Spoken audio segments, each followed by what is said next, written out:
quelle joie au Seigneur que de te louer parmi les nations.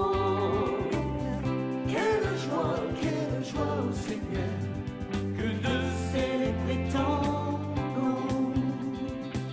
Dieu nous a établi lumière pour les nations, pour que de par le monde nous fassions connaître son nom.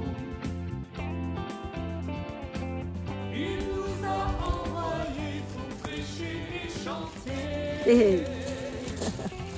Eh bien voilà, on continue avec nos cours LDN vidéo. Oui, nous sommes toujours ravis d'être avec vous et passer ce temps d'étudier la parole de Dieu. Aujourd'hui, on va aborder le sujet de comprendre la prophétique. Et j'avoue que c'est un de mes sujets préférés, Claude. Comprendre le prophétique. Ce sujet-là, le prophétique, eh bien, il est vaste. Et c'est un sujet de controverse aussi au sein du peuple de Dieu. Mais on ne peut faire différemment que l'aborder, parce que le prophétique correspond à la manifestation, confirme la manifestation du Saint-Esprit. Absolument. Et peut-être on peut commencer avec Acte 2, versets 17 et 18, où l'apôtre Pierre, il est en train de parler, il prend en référence le prophète Joël dans l'Ancien Testament, où c'est marqué que Dieu répandrait son esprit sur toute chair et ils prophétiseront. J'aurais aimé être là ce jour-là. Dans l'Ancien Testament, on se rend compte que lorsque l'Esprit de Dieu descend sur des personnes, eh bien, très souvent, elles se mettent en conséquence à prophétiser. Eh oui, dans l'Ancien Testament, il a eu la visitation de l'Esprit de Dieu, mais le jour de la Pentecôte, tout a changé. Parce que cet esprit est devenu accessible à tout le monde. À tous ceux qui acceptent Christ Absolument. comme leur sauveur. Ils Ça peuvent tout. naître de l'esprit, Ouais. être remplis de l'esprit et donc en conséquence prophétiser, ce qui fera dire à l'apôtre Paul aux chrétiens qui s'assemblent, vous pouvez tous prophétiser. Il fallait s'habituer que le Saint-Esprit désormais allait habiter en nous. Et je crois que c'est important à réaliser. Le prophétique signifie communiquer son inspiration et cela peut se faire sous diverses formes. Donc on peut dire que ce jour-là, le jour de Pentecôte, c'était la porte que Dieu ouvrait pour tous ceux qui marcheraient sur les traces des premiers disciples, qui croiraient au Seigneur Jésus et qui auraient donc accès au Saint-Esprit et qui deviendraient donc dans un sens large du terme des prophètes. Alors, je ne parle pas du terme prophète selon les appels apôtres prophètes, mais d'une manière large. La Bible mentionne dans l'Ancien Testament que c'était le plan du Père d'avoir un peuple de prophètes. On pourrait dire plus précisément un peuple prophétique. Et donc le prophétique, c'est quelque chose qu'il faut vraiment analyser. Il faut apprendre à rentrer dedans. Maintenant avec prudence. Parce que sachant que c'est le signe par excellence qui accompagne la manifestation de l'esprit, le diable, il n'est pas resté les mains dans les poches sans rien faire. C'est évident. Donc il a mis beaucoup de confusion, il a fait en sorte qu'il y ait beaucoup de confusion dans ce domaine-là. Et nous voulons, à travers ce cours, eh bien, nous aider à nous y retrouver dans ce domaine.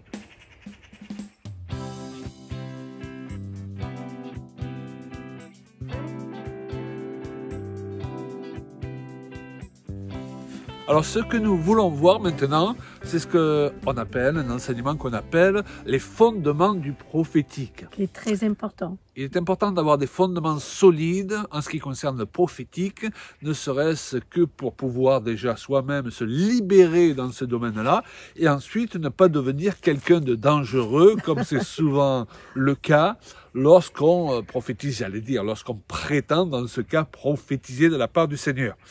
C'est assez important d'être un instrument entre les mains du Seigneur et un instrument de bénédiction. Donc nous savons que si nous ne respectons pas les règles en ce qui concerne tous les domaines de la parole de Dieu, et spécialement ce domaine du prophétique, eh bien au lieu de devenir un instrument de bénédiction, on va devenir un instrument de malédiction. Parce qu'on se rend compte que beaucoup de gens, ils veulent plus entendre parler de prophétique.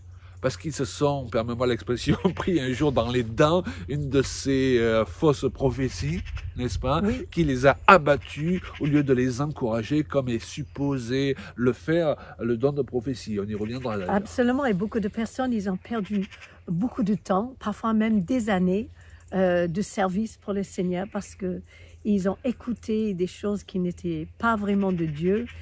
Et c'est important qu'on est certain de quel esprit anime nos prophéties et que ça soit vraiment l'esprit de Dieu vivant. C'est le point d'ailleurs sur lequel on va insister, n'est-ce pas? Parce qu'il y a tellement de pseudo-prophètes qui évoluent aujourd'hui au sein des églises évangéliques, au sein du peuple de Dieu.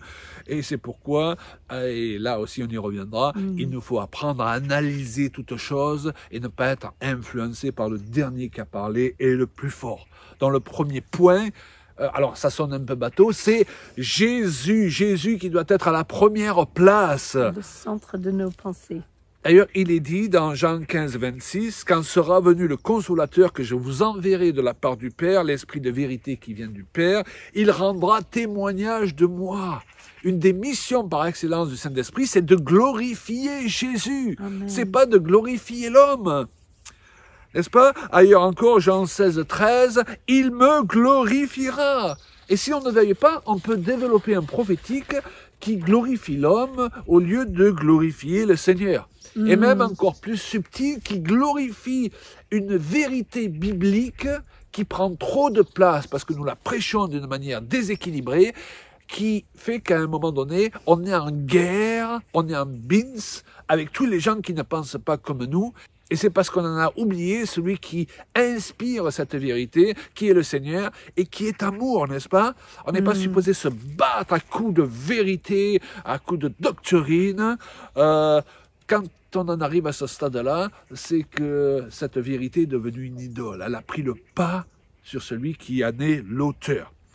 Il y a des personnes, elles reçoivent quelque chose de la part de Dieu et commencent à se dire, voilà, ça y est, je suis une prophète. Et elles commencent à sentir que moi, je reçois, je suis choisie d'être le porte-parole de Dieu. Mais quel danger, parce qu'en fait, l'Esprit de Dieu, il est sur nous tous et nous avons tous accès à cette possibilité de prophétiser. Maintenant, il faut qu'on fait attention que quand on prophétise, on glorifie Jésus et pas soi-même. Qu'on ne se enfle pas, comme la parole de Dieu nous dit, juste parce qu'on reçoit une inspiration divine. Absolument. Sinon, le Seigneur va regretter de nous avoir utilisés à un moment donné. Il va retirer le don aussi. Oui, avec le temps. Alors attention, justement, pour rebondir sur ce que tu dis, à ces prophéties, tu sais, qui nous disent combien nous sommes importants, combien nous avons un grand appel, un appel spécial. Le nombre de gens, parfois, qui viennent vous trouver en disant « j'ai un appel spécial ». Mais bien sûr. Mais je leur réponds en général, nous avons tous un appel spécial. Donc ce qu'ils veulent dire, eux, souvent, c'est j'ai un appel spécial dans le sens de... Plus important que le vôtre. Hein? Et ça, ce sont des mauvais signes, vous savez. Jean-Baptiste lui-même, grand ministère de prophète, d'après les paroles de Jésus, c'était le plus grand prophète de la première alliance. Il a dit au sujet du Seigneur, il faut qu'il croisse et que je diminue. Waouh! Donc cet homme était puissamment oint, ça ne l'a pas empêché d'avoir une grande humilité. J'allais le dire. Et l'orgueil, eh bien, c'est le point par excellence qui va faire en sorte qu'on va tomber, qu'on va chuter, n'est-ce pas? Donc nous sommes appelés à manifester le prophétique avec la règle incontournable de l'humilité. La Bible dit dans Apocalypse 19, 19 que le témoignage de Jésus est l'esprit de la prophétie. C'est un passage très important, ça. Tu peux le répéter, Claude? Le témoignage de Jésus est l'esprit de la prophétie. Donc, combien de personnes et de ministères aujourd'hui, on a l'impression que, eh bien, c'est eux qui croissent et que c'est Jésus qui diminue, alors que c'est le contraire qui doit se passer au fur et à mesure qu'on avance dans le service pour le Seigneur. C'est lui qui croit et c'est nous qui diminuons. Et rien de grave à cela, parce que si nous exerçons un ministère, c'est pour que lui reçoive toute la gloire. Donc, Claude, chaque fois qu'on va ouvrir la bouche par une prophétie ou une parole de connaissance, etc., il faut qu'on soit sûr qu'on est en train de tirer la personne encore plus près de Christ et pas plus près de nous ou notre ministère. Ouais. Et c'est pour ça qu'on peut juger les prophéties. La Bible nous dit d'analyser toutes choses en se posant quelques questions lorsqu'on entend une prophétie, n'est-ce pas? Conduit-elle vers Jésus? Encourage-t-elle à se rapprocher de lui? Absolument. Est-ce qu'elle le glorifie? Est-ce qu'elle le fait croître et moi diminuer? Ou est-ce qu'elle me fait croître moi et le fait lui diminuer?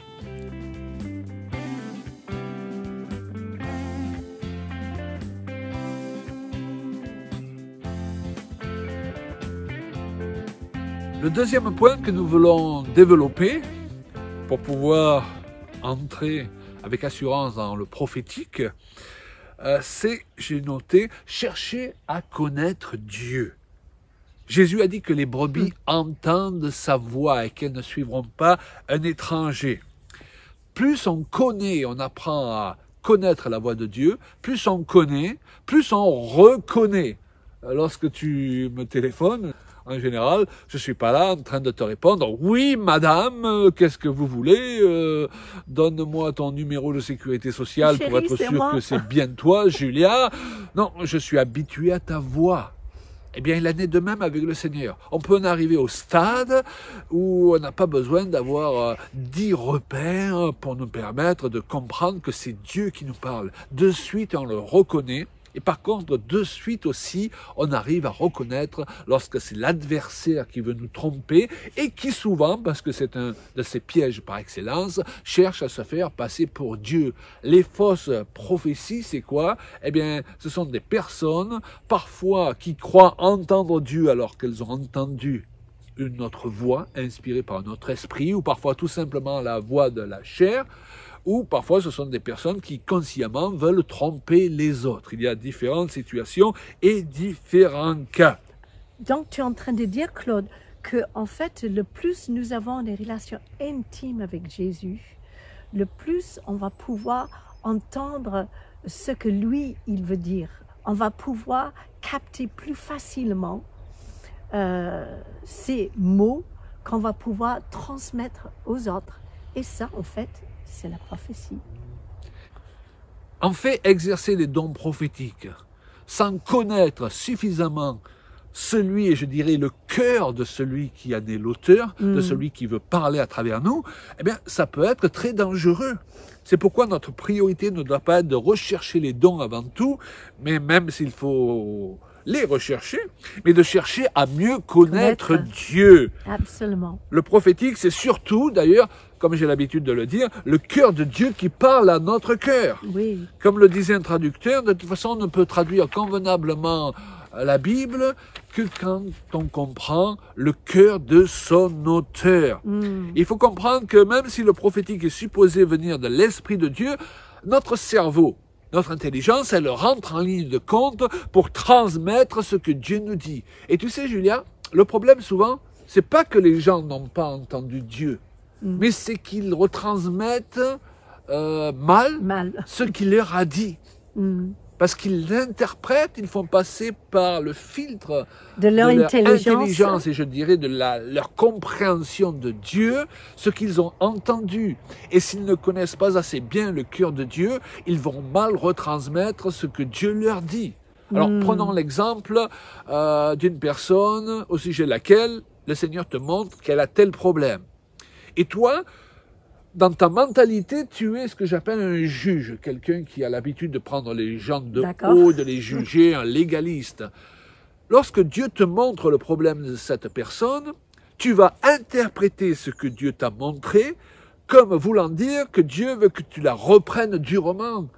Peut-être que tu la ridiculises en public, et c'est arrivé. Certaines personnes se sont pris des prophéties en plein milieu d'une assemblée qui révélaient leurs problèmes personnels, alors que si les personnes qui font cela connaissaient le cœur de Dieu, elles auraient compris que le Seigneur leur montrait ce problème pour qu'elles aident la personne, pour qu'elles la prennent à part.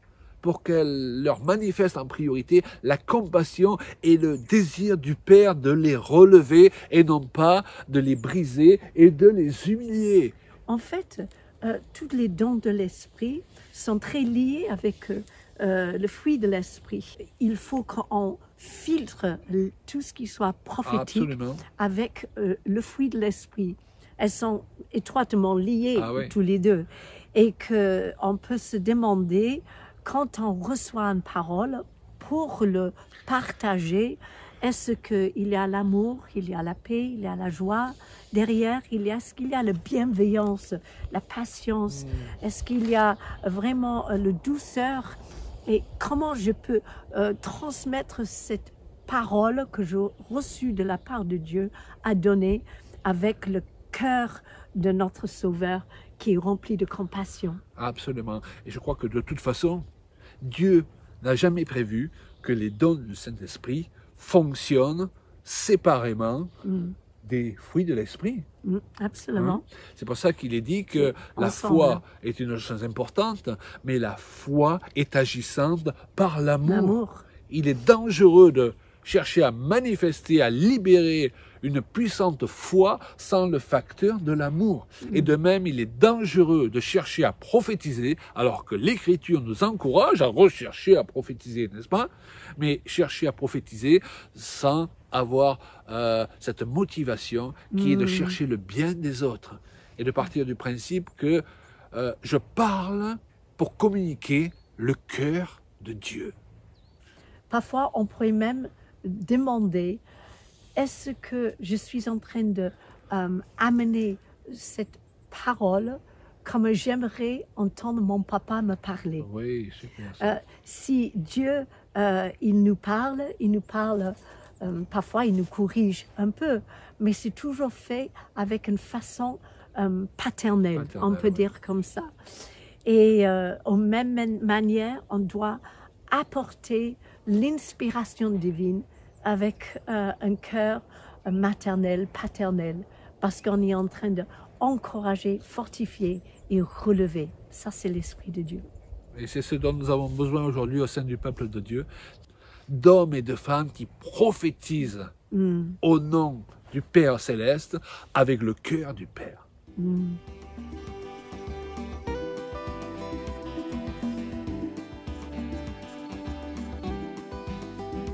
Quand l'esprit se met à souffler, Le prophétique, qu'est-ce que ça veut dire d'être prophétique? En fait, c'est une mentalité, c'est une façon de concevoir la vie avec Dieu.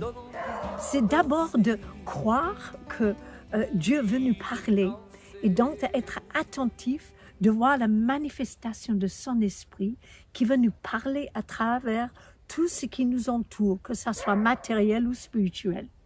La deuxième chose, ça serait de se dire que si Dieu, il parle à son peuple, c'est parce qu'il croit que nous sommes capables de transmettre ses pensées d'une façon fidèle aux autres autour de nous. Il nous fait confiance. Hein? Et il nous fait confiance, mais il y a une responsabilité qui va avec ça.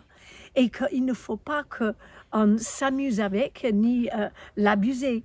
Et c'est important qu'on soit fidèle avec ce qu'on transmet. Alors, on va continuer avec les fondements du prophétique. Et Claude, j'aimerais que tu parles de l'honnêteté. Oui, alors l'honnêteté, c'est un des points qui pour nous est incontournable pour pouvoir être utilisé dans le prophétique. Hein. Alors, qu'est-ce qu'on entend par honnêteté? Eh bien, ne pas dire, par exemple, que Dieu nous a parlé alors qu'il ne nous a pas vraiment parlé. Ouf, tu sais, comme certaines dangereux. personnes parfois qui viennent te trouver en te C'est disant dangereux. Dieu m'a montré que vous êtes fatigué. Bon, tout le monde pouvait le voir. Hein. Pas besoin de révélation pour ça. Je pense à certains exemples aussi. Quelqu'un rentre avec un pull au vert rouge dans une réunion et puis en plein milieu de la réunion, il entend une parole dite prophétique qui lui dit « Oui, toi qui te tiens au 3e rang avec ton pull rouge, Dieu te voit et te dit ceci, cela. » Ce n'est pas sérieux, d'accord? Donc là, c'est jouer avec le prophétique et quelque part, ce n'est pas honnête. On n'est pas supposé non plus avec le prophétique, eh bien, communiquer ses humeurs. Certains prédicateurs, et puis ça nous est tous arrivé, ont tendance à prêcher leurs humeurs du jour. Et donc, s'ils sont de bonne humeur, ils auront une bonne parole à donner de la part de Dieu. S'ils sont de mauvaise humeur, ils auront une mauvaise parole à donner de la part de Dieu toujours. Et Dieu n'a rien à voir avec ces choses-là. Et quelque part, c'est de la malhonnêteté. Et il faut dissocier nos sentiments avec l'inspiration de Dieu. tout à fait. Je dirais même les sentiments de Dieu de nos sentiments. Les sentiments de Dieu, ils sont constants, parce que Dieu ne varie pas, n'est-ce pas? Mais nous, nos sentiments, nos émotions, on sait qu'ils ne sont pas constants et qu'ils varient en fonction de plusieurs facteurs. Et c'est d'ailleurs pour cela que nous sommes appelés à marcher par la foi. Hein? Dieu n'a pas besoin de marcher par la foi parce que Dieu, il est dans tout son être, n'est-ce pas, parfait. Mais nous avons besoin d'être à l'écoute de son esprit pour qu'il nous communique, comme tu l'as dit, sa pensée et de faire en sorte de ne pas mélanger notre pensée avec sa pensée. Alors, il est vrai que le prophétique, c'est lorsque la pensée de Dieu devient notre pensée. Mais parfois, on voudrait que notre pensée soit la pensée de Dieu. Hein, et ce n'est pas la même chose.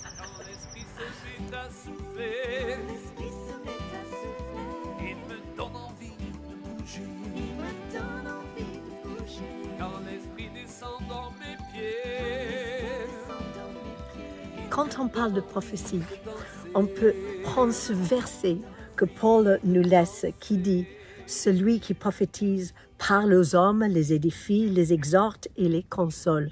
1 Corinthiens 14, 3. Et on voit là vraiment l'importance que nous avons cette bonne mentalité pour fortifier le corps de Christ. Et d'ailleurs, tout ce qu'on peut trouver sur notre chemin, si le Seigneur nous donne une parole pour les encourager de s'attacher à Dieu et de faire sa volonté. Cela ne veut pas dire que Dieu ne va pas utiliser aussi la prophétie pour mettre en garde ou pour prévenir quelqu'un qu'il y a un danger imminent ou de même corriger quelqu'un. Mais pour la plupart du temps, elle sera utilisée pour fortifier et de faire du bien autour de nous. Et quand l'esprit descend dans mes mains, quand l'esprit coule de mon sein. Bien sûr que tout ce que nous avons dit ne veut pas dire que le prophétique ne consistera pas à certains moments à dire aux gens, comme l'a précisé Julia, ce qui ne va pas, éventuellement à les reprendre. Mais vous voyez, c'est une question d'équilibre. Il y a des personnes qui prétendent prophétiser, mais elles ne font que culpabiliser les autres, les juger, se faire sentir mal. Or, la base du prophétique, c'est le message de l'amour de Dieu. Un merveilleux verset d'ailleurs, et une bonne traduction que j'aime de ce verset, dit que l'amour cherche le meilleur chez chacun. Donc, c'est la question que nous devons nous poser. Est-ce que nous voulons être utilisés par Dieu pour faire ressortir avant tout les qualités des gens pour les encourager, ou bien nous sommes toujours là en train de chercher à leur montrer leurs défauts, les mettre sous leurs yeux, ce qui souvent va produire le résultat contraire à celui recherché, ça va les décourager. Si Jésus a chassé, il est vrai, les vendeurs du temple, et cela faisait partie aussi de son ministère, il ne se baladait pas pour autant avec un fouet à la main tout au long de ce ministère. On est bien d'accord? L'évangile, il signifie une bonne nouvelle. Est-ce que notre premier réflexe lorsque nous prophétisons, lorsque nous cherchons à exhorter les autres, est de leur apporter une bonne nouvelle? Demandez à Dieu pour cela.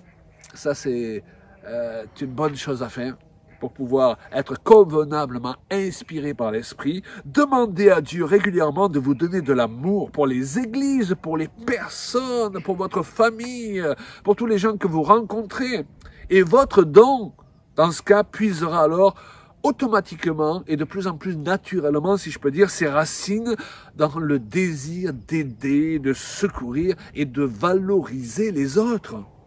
Il faut d'ailleurs toujours s'inquiéter lorsqu'une personne voit toujours des démons partout, vous parle toujours de démons et Dieu lui a montré ceci et cela et c'est toujours négatif, c'est toujours des défauts, c'est toujours des puissances des ténèbres. Les gens qui voient le diable partout, eh bien c'est inquiétant. Ces gens créent la peur chez les autres qui ouvrent une porte et donnent un droit très rapidement à l'adversaire. Or, le prophétique, c'est tout le contraire. Il est supposé avant tout créer la confiance et glorifier Dieu, les œuvres du Seigneur sur celles de l'adversité. Quand l'esprit se met à souffler, il me pousse à adorer,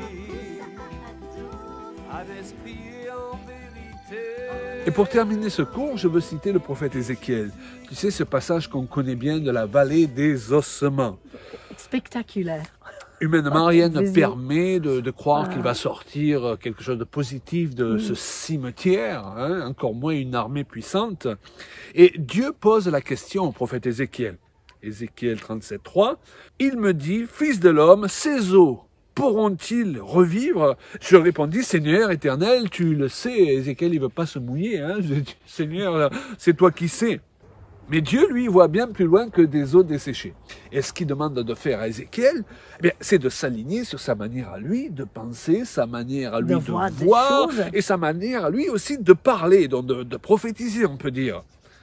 Alors il me dit, Ézéchiel 37:4, prophétise sur ces eaux et dis-leur, eau sec, écoutez la parole de l'Éternel. En d'autres termes, tu vas parler différemment, Ézéchiel. Oui, Tu vas parler différemment que ton entourage sur la nation. Et on pourrait dire aussi, aujourd'hui, tu vas parler différemment sur l'Église. Ne passe pas ton temps à regarder ce qui ne va pas dans l'Église. Regarde avant tout à ce que la gloire de Dieu est toujours là, présente au milieu de nous. Et la manière dont tu vas parler sur elle, tu vas l'aider à se relever, alléluia, et à rentrer dans une nouvelle dimension et à devenir une grande armée que Dieu utilisera dans les temps dans lesquels nous sommes entrés. Le prophétique consiste à voir les choses comme Dieu les voit et les parler comme Dieu les parle. L'esprit se met à souffler, il nous conduit dans la vérité. alors donc on va être comme Samuel, n'est-ce pas Claude, qui a dit à Dieu, Dieu, parle car ton serviteur écoute. Seigneur, parle parce que ta servante écoute.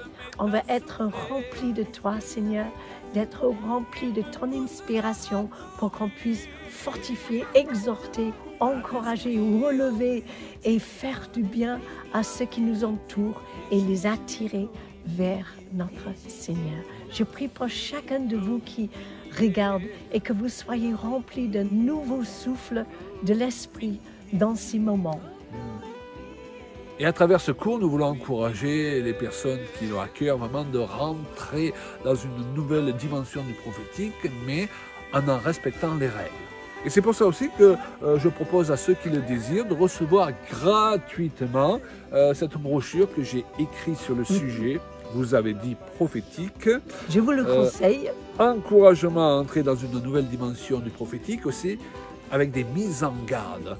Et nous vous l'enverrons très volontiers. Il suffit de nous écrire à l'adresse qui s'affiche là sur l'écran. Eh bien, chers amis, soyez richement bénis et à bientôt pour le prochain cours Elden Vidéo. À bientôt. Au revoir.